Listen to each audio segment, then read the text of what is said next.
Good evening. My name is Roberto. I reside in Port Elizabeth, South Africa. And I believe today is April the 1st. Sure, it's not a day for jokes or funny faces, but it's a real concern. And I think actually some of us is probably bored being at home. But right now there's people that are very sick. There's people just probably in hospital sick with some problem or something which need to be cured or just age catching up with them. Some parts in the world that's waiting for the virus to come. Makes you quite uncomfortable. Don't know what to expect. In South Africa, which is quite a large population, I think we around 50 million right now. But the fact remains that where the virus will spread, how fast it will spread,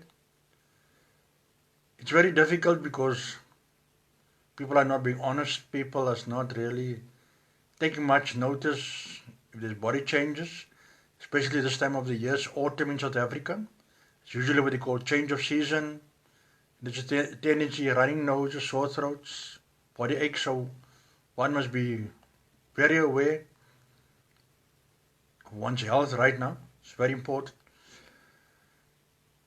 But strange enough, I went outside about half an hour ago, and the air was clean as a whistle. Now, I'm asking the question is that a virus has caused the world somewhat to stand still and think. Let's take a pause. I'm just giving a small example, like the night air. Actually, after this live, I'm going to do. I'm going to go sit outside and just sit and appreciate the night air. You know, quite often I go to work, I come from work, go to work, come from work, and this quietness and the stillness, the calmness, the serenity in the air, it just gives me an opportunity to sit and think, ponder. And yes, sometimes you need to sit back and not be desperate and panicking. Yes, it's quite difficult to be calm in this point in time because all of us live by some sort of income, whether it's cryptocurrency, whether it's fiat or whatever. But we need that to live. Unfortunately, some people, they don't know what tomorrow will bring. Let's keep them in mind, keep them in heart. The homeless people, the people that this point in time, somewhere in the world, simply dying of hunger. And some people that just don't know what to do with their lives anymore. So we need to keep those things in mind. It's so important. And I think, I firmly believe in prayer, irrespective of who you are, what religion, what dogma. Let's pray, people. I've said it doesn't matter whether you're an atheist. The world was not made by chance. There must have been a greater force, greater power. They created the universe itself. I think it's so important to be mindful. Thank you, Lushan. Thanks for hopping on. Be mindful that we are human beings, irrespective of where you are in the world. I was just looking at some program on YouTube in Romania. There are people in Europe that I never ever thought lives also in dire poverty. Quite in Africa, the world quickly shows up our poverty, quickly shows up the shacks, the informal settlements, and yet there are people living on the edges of Europe. And why they're being victimized? Because they belong to a different culture. It's so sad in the world that we get divided by culture. Yes, there must be a reason for it. But I find culture can be such a oppressive word in its own. It's not that hard to care for one another. Start with your family. Yes, they are the most difficult people, but mercy and grace starts in the home. And it's important to start there. When the family is in unison, it makes such a big difference. And I find quite often people's always arguing and debating over religion, who's right, who's wrong, when you must pray, when you must not pray.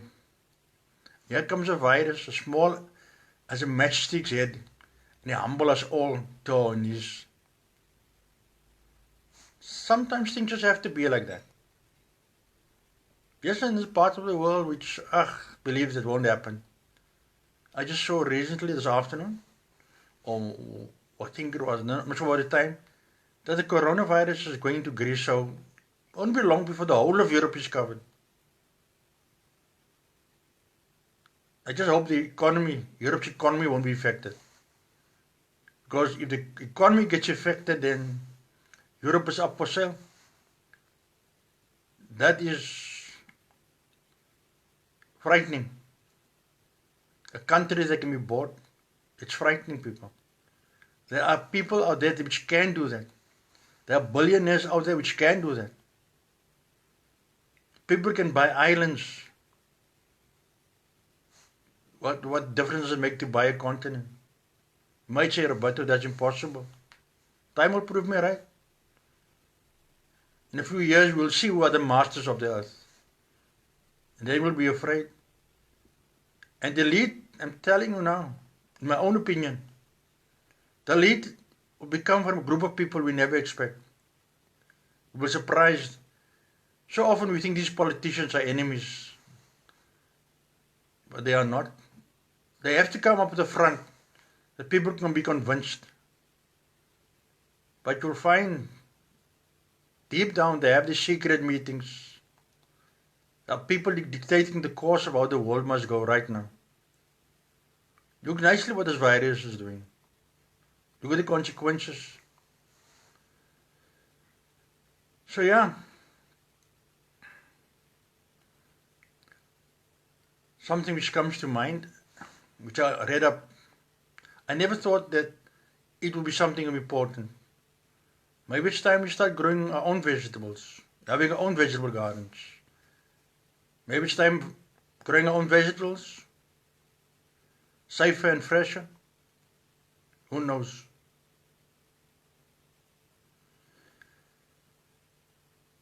I never thought I would live to see such a time like this. But yet, in all this panic, there's a sense of change in the world. I think a lot of people still stumbling, still falling around because of what this virus is causing. The economy lockdown. Who says maybe a shutdown? Hope not. Sometimes I'm not so sure if China's economy is on its way. We hear on the news, things are starting to look up. I hope so. Because now on Facebook you never know if it's fake news or what is real, what is true. But I believe the world needed a shake-up. It's not a nice way, because a lot of people have died along the way. Let's hope and trust that we as the human race might really take ourselves more seriously. Stop being judgmental. Stop pointing finger at one another. Let's make the world a better place. Maybe we need to be more honest, more kind, more graceful, more patient. A lot of things we can change. A lot of things we think about. So yeah, maybe we all just have to step back and look what we have got.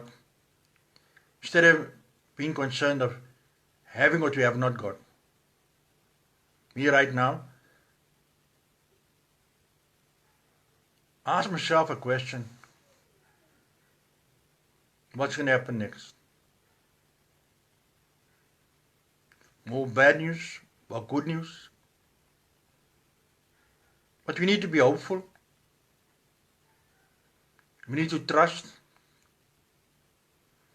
Yes, at the shops, especially in South Africa, things is a bit awkward. But I think we need to sit down, really, the rich and the poor, or the middle class, whatever. We need to sit down and really look in the direction the world has to go. Because right now there is a urgency, a subtle urgency, that people is in a hurry to push robots into the world.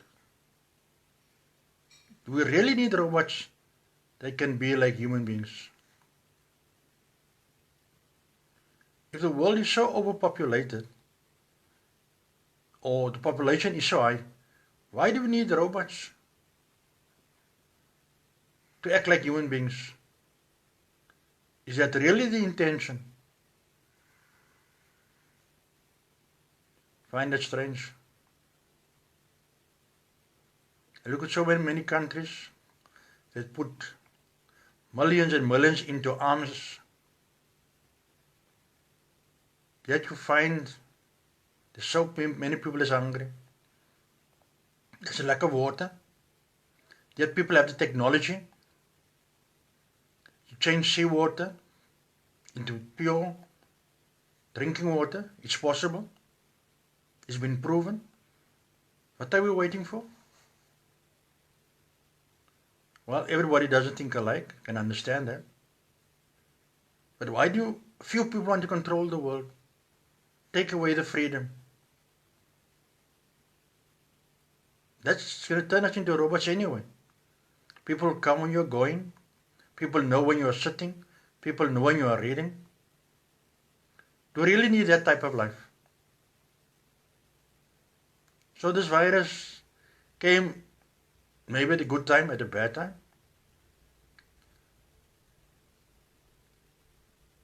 And there's no justification for the virus because so many people have died.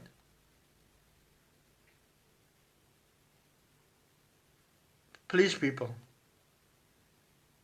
have open ears, open eyes. Look how the world is changing. We need to see what our roles are. How is it playing out? Yes, the virus got everybody's attention now. The rich know it, the elite know it, lawmakers know it. They're having the secret meetings. The internet is available. The virus can't stop the internet. Anyway, name's Roberto. Thanks for your time. I really appreciate it. Thanks for listening. Please take care. I'd just like to say to Felicia down in Australia, happy birthday. Dion Lavak, happy birthday. May you may not celebrate it, but hope you had a wonderful day. God bless and favor be upon you and your families. Time to go. Bye.